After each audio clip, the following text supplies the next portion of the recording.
इसको तोड़ने के साथ साथ उन महिलाओं के साथ जाति सूचक शब्द बोलते हुए, अभद्र व्यवहार करते हुए यहाँ तक पता चला है कि उनके साथ डंडों के साथ और पत्थरों के साथ मार पिटाई भी की गई है। उन्होंने कहा कि ट्रैक्टर में बंधक बना के तुम्हारे साथ जंगल में हम क्या क्या करेंगे तुम्हें नहीं पता। बहन बेटियों की आबरूओं के साथ, उनकी इज्जत के साथ खिलवाड़ हो रहा है तो हमें शर्म से डूब मरने की जरूरत है। कंप्लेंट पे सेम डेट का डीडी नंबर नहीं दिया। क्यों नहीं दिया? इसका मतलब आप उनको संरक्षण कर रहे हैं, आप उनको बचाना चाहते हैं इस मनोवादी विचारधारा के लोगों को। SC/ST एक्ट के अंतर्गत जो कॉग्निजेबल ऑफेंस है, इसमें आपको तुरंत FIR करनी है और FIR की कॉपी काट के देनी है। एक बहुजन समाज के मूवमेंट को और बहुजन लड़ाई को ध्यान में रखते हुए आगे बढ़ाएं ताकि भविष्य में हम पूरी दिल्ली और पूरे देश में एक मैसेज दे पाए। साथियों, जैसा कि आपको पता है, तमाम देश भर में ये वीडियो गई है। यहाँ पे जिस तरीके से फॉरेस्ट विभाग ने आके यहाँ अभद्र व्यवहार किया, यहाँ पे महिलाएं थी, यहाँ के जो भी घर रहे थे उस समय मौजूद थे, वो महिलाएं यहाँ पे आई। जब कोई पुरुष यहाँ पे नहीं था, उन्होंने हाथ जोड़ के केवल रिक्वेस्ट करी थी कि कोई यहाँ पे पुरुष व्यक्ति नहीं है, आप यहाँ पे तोड़फोड़ मत कीजिए। लेकिन फॉरेस्ट विभाग के जो कर्मचारी थे, जो मनोवादी विचारधारा के थे, उन्होंने किसी की नहीं सुनी। उन्होंने इसको तोड़ने के साथ साथ उन महिलाओं के साथ जाति सूचक शब्द बोलते हुए, अभद्र व्यवहार करते हुए यहाँ तक पता चला है कि उनके साथ डंडों के साथ और पत्थरों के साथ मार पिटाई भी की गई है। जब ये वीडियो मेरे पास पहुंची, कंप्लेंट जब पड़ी, उसमें और भी चीजें निकल के आई हैं कि उसमें बताया गया है कि इन महिलाओं को उन्होंने कहा कि ट्रैक्टर में बंधक बना के तुम्हारे साथ जंगल में हम क्या क्या करेंगे तुम्हें नहीं पता। तो ये सभी बहुजन साथी जितने भी है ना, उनको शर्म से मरने की जरूरत है। अगर ऐसा आज के समय में, जिस समय बाबा साहब का संविधान इस देश, आजाद देश में लागू है और हमको इतना सशक्त करके गए, मजबूत करके गए, और उसके बावजूद भी हमारी बहन बेटियों की आबरूओं के साथ, उनकी इज्जत के साथ खिलवाड़ हो रहा है, तो हमें शर्म से डूब मरने की जरूरत है।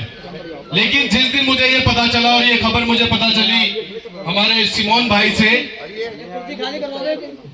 उसी रात को मैं अपने कुछ साथीगण के साथ यहाँ पे आया और यहाँ पे कुछ साथी हमें मिले थे। एक बार आपका नाम? राधे श्याम जी, रोशन जी और इनके तमाम यहाँ के जो करता धरता थे, उनके साथ मैंने बैठ के पूरा यहाँ का हाल पूछा, क्या वाक्य हुआ, कैसे हुआ। उसके बाद जब मुझे पता चला कि इन्होंने कंप्लेंट जो है वो दे दी 1 तारीख की। अब आप बात समझिए कि इतना सशक्त और मजबूत कानून होने के बावजूद भी हमारे फेवर में सारी चीजें हैं, और पुलिस अथॉरिटी की सबकी जिम्मेवारी बनती है कि उस कानून को इंप्लीमेंट करें, उस कानून के तहत कार्य करें। लेकिन मुझे जब मैंने कंप्लेंट देखी तो मैं खुद चकित रहा, क्योंकि कंप्लेंट इन्होंने बिल्कुल एकदम एक्यूरेट जो इनके साथ घटना हुई वो दी, लेकिन कंप्लेंट पे सेम डेट का डीडी नंबर नहीं दिया। क्यों नहीं दिया? इसका मतलब आप उनको संरक्षण कर रहे हैं, आप उनको बचाना चाहते हैं इस मनोवादी विचारधारा के लोगों को। इस बात से यही बात साबित होती है, नहीं होती है? तो जब मुझे पता चला 3 तारीख की रात को, हम लोग लगभग 12 साढ़े 12 बजे थाने गए थे। कौन कौन गया था एक बार हाथ उठा दो प्लीज। यहाँ पे इतने लोग थे और भी कई 50 आदमी थे, कम से कम 50 आदमी थे। जब मैंने पूरा वाक्य सुना, हम पूरी टीम के साथ, यहाँ के लोकल लोगों के साथ थाने गए, और वहां पे जब हमने थाने का हाल देखा, मुझे लगता है थाना भी फिट करना पड़ेगा हमें। उनके आदमी भी हो, अगर पुलिस विभाग के मुखबर हर जगह होते हैं तो वो भी बात सुन ले और ध्यान से और खबर पहुंचा दें कि आपको नौकरी करने की जो है हम लोग पैसे देते हैं टैक्स के द्वारा। आपकी जिम्मेवारी, आपकी जिम्मेदारी क्या बनती है? आपकी जिम्मेदारी बनती है आपके क्षेत्र के अंतर्गत आने वाले सभी नागरिकों की सुरक्षा करेंगे, लॉ एंड ऑर्डर को मेंटेन करेंगे। लेकिन जब मैं थाने में जाता हूं और सभी साथीगण जाते हैं तो क्या देखते हैं थाने में? SHO साहब के रूम में क्या लग रहा है? ताला। और कोई भी पुलिसकर्मी थाने के अंदर नहीं। जब हम पीछे की साइड गए थाने में, हमारी ये कंप्लेंट है, तो हमें पता चला 2 पुलिसकर्मी थे और वो भी बिल्कुल एकदम रिलैक्स होके ऐसे बात कर रहे थे हमसे जैसे हम उनके ऊपर मतलब क्या नौकरी के लिए काम देने आ गए। शायद उनको पता नहीं है वो हमारे नौकरी है, और आपको हमारी बात ध्यान पूर्वक सुननी पड़ेगी। उन्होंने सेम वही वाक्य मेरे साथ भी वो करना चालू करा कि जी आपकी मोहर लग गई है, आपकी कंप्लेंट हो गई है, हम विचार कर लेंगे, आपका आईओ हमने हेड कांस्टेबल फलाना आदमी दे दिया है। मैंने कहा जनाब थोड़े बहुत तो हम भी पढ़े लिखे हैं, बाबा साहब को मानने वाले लोग हैं, बहुजन समाज के लोग हैं जिसने इस पूरे देश को संविधान लिख के दे दिया, हम उन्हीं के वंशज हैं, तो इतना तो बरगलाओ मत आप हमें। तो 1 मिनट में वो हड़बड़ा गया। मैंने कहा अगर इसमें एफआईआर बनती है तो हमारा आईओ कौन बनेगा? एसीपी रैंक का। तो आप ये कैसे कह सकते हो भाई आपका आईओ? हमारी कंप्लेंट डीडी नंबर चढ़ानी, एफआईआर हुई नहीं और आपने आईओ भी बना दिया। मैंने कहा बरगलाने की कोशिश मत करो, नहीं तो सेकंड जो चिट्ठी है ना पर्चा, वो एसएचओ साहब के नाम तैयार है। तुरंत हड़बड़ा गया, तुरंत कह रहा मैं एसएचओ साहब को कॉल करता हूं अभी। मैंने कॉल करो, नहीं तो मेरी बात कराओ, स्विच ऑफ जा रहा है फोन। मैंने कहा ये तुम्हारे थाने का हाल है, तुम्हारे थाने के क्षेत्र में किसी महिला के साथ अभद्र व्यवहार हो जाए और इस वक्त आए तो इसका मतलब तो उसे कोई मिलेगा नहीं थाने में, ये चल कैसा रहा है थाने? तो वो एकदम हड़बड़ा गया, उसने एसएचओ साहब को कॉल करा, आश्वस्त करा।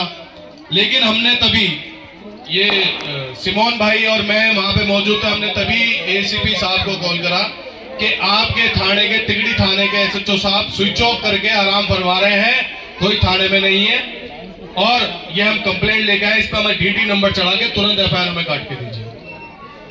उसके बाद तभी वहां से 2-3 पुलिसकर्मी, हो सकता है एसीपी रैंक थाने से आए हो, 2-3 पुलिसकर्मी भगे भगे आए थे एकदम और हमसे कंप्लेंट ली और तुरंत हमें डीडी नंबर दिया। और मैंने उस कांस्टेबल को, जो बीट कांस्टेबल था, जो ड्यूटी ऑफिसर था, उसको बुलाया, मैंने धरा। मैंने कहा ये समझो हम बाबा साहब के वंशज हैं, हमें बेवकूफ मत बनाओ। मैंने कहा ये आ गया डीडी नंबर, और मैंने कहा कह रहा है एफआईआर अपनी मर्जी से। मैंने अपनी मर्जी से नहीं, मैंने कहा SC/ST एक्ट अगर तुम्हारे पास नहीं है तो मेरी गाड़ी में पड़ा है, मैं निकाल के पढ़ा देता हूँ। SC/ST एक्ट के अंतर्गत जो कॉग्निजेबल ऑफेंस है, इसमें आपको तुरंत एफआईआर करनी है और एफआईआर की कॉपी काट के देनी है। लेकिन एसीपी साहब ने हमें आश्वस्त किया कि आप टेंशन मत लो, आपकी एफआईआर कट के आपको कल मिल जाएगी। लेकिन अभी तक हमारी एफआईआर कट के हमारे हाथ में नहीं मिली है। तो जितने भी साथी हैं यहाँ अलग अलग बताया, राजनीतिक दल से भी हो सकते हैं, संगठन से भी हो सकते हैं, लेकिन ये लड़ाई हम लड़ेंगे एक बहुजन मूवमेंट की तरह लड़ाई लड़ेंगे। इसमें सभी साथियों का स्वागत है। इस मूवमेंट को किसी भी राजनीतिक तरीके से हम मूवमेंट को डाइवर्ट नहीं होने देंगे। तो जितने भी साथी हैं उनसे अनुरोध है वो अपनी बात रखें, लेकिन एक बहुजन समाज के मूवमेंट को और बहुजन लड़ाई को ध्यान में रखते हुए आगे बढ़ाएं, ताकि भविष्य में हम पूरी दिल्ली और पूरे देश में एक मैसेज दे पाए कि जितने भी हमारे दुश्मन है वो ये समझते हैं ना कि आज ये खुद अलग अलग पार्टियों में बट गए, अलग अलग संगठनों में बट गए, अलग अलग दल में चले गए। लेकिन यहां से हम एक मैसेज देना चाहेंगे इस देवली से, वाल्मीकि महाराज जी के यहाँ से, कि बेशक हम अलग अलग दल, अलग अलग राजनीतिक पार्टी में हो सकते हैं, पर जब भी दलितों के उत्पीड़न होगा, बहुजनों की बहन बेटियों के साथ जाति होगी, जो भी कोई गलत करेगा उसके साथ हम एक साथ होकर लड़ाई लड़ेंगे। बिल्कुल सही बात है, नहीं है? क्योंकि आप सब हमारे भाई हो। बेशक हम अलग अलग मूवमेंट में, अलग अलग चीजों में काम कर रहे हैं, लेकिन हमारा मकसद एक ही है कि हम इस देश में सम्मान के साथ जिंदगी जीना चाहते हैं। चाहते ही नहीं चाहते हम सब सम्मान की जिंदगी? अगर यहाँ पे वीडियो में मैंने देखा इन महिलाओं के साथ अभद्र व्यवहार कराए, तो ये महिलाएं मेरी माँ बहन के साथ कर दिया। अगर मेरे पूरी दिल्ली या देश के अंदर किसी साथी दलित समाज के साथ उसकी मूछों को लेकर, उसके ड्रेसअप को लेकर या उसको जातिगत टिप्पणी करी है, तो वो उसके साथ नहीं करी, वो मेरे साथ करी है। तो ये बात हमें समझनी पड़ेगी। अब हमें लड़ाई अपनी मिलकर लड़नी पड़ेगी। सभी साथियों को क्रांतिकारी जिंदाबाद, जय भीम।